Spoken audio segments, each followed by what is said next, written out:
Here's a harsh truth: Ferrari's performance in Qatar was nothing short of a disaster. But here's where it gets controversial. Team principal Fred Vasseur didn't mince words, openly admitting, "We did a worse job than the others." So, what exactly went wrong for the iconic Italian team? Let's dive in. The Qatar sprint weekend saw Ferrari scrape together a mere 4 points, one of their lowest tallies this season. To put it in perspective, they've only scored fewer points once before in 2025, during their double DNF at Zandvoort.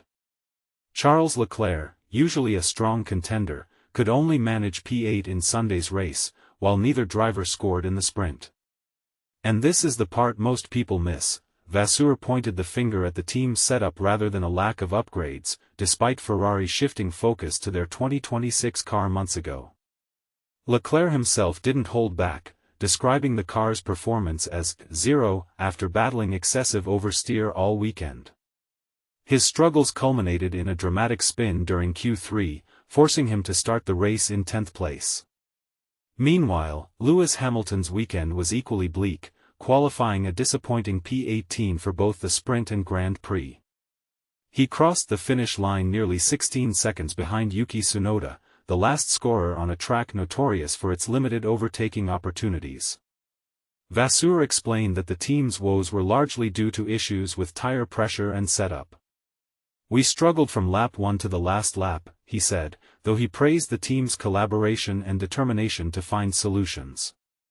However, the damage was done. Ferrari's poor qualifying performance left them with little room to recover on a track where overtaking is a challenge. Here's where it gets even more contentious. Vasseur admitted the safety car on lap 7 was Ferrari's worst-case scenario, forcing them into a two-stop strategy that further hindered their progress.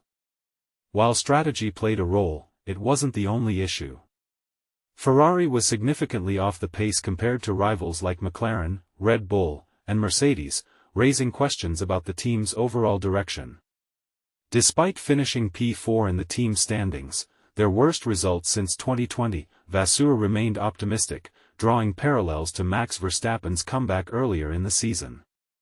"We have to understand what we did wrong and come back stronger," he said. But is this just a one-off setback, or a sign of deeper problems? What do you think?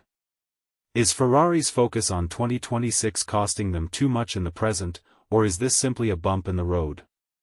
Let's hear your thoughts in the comments.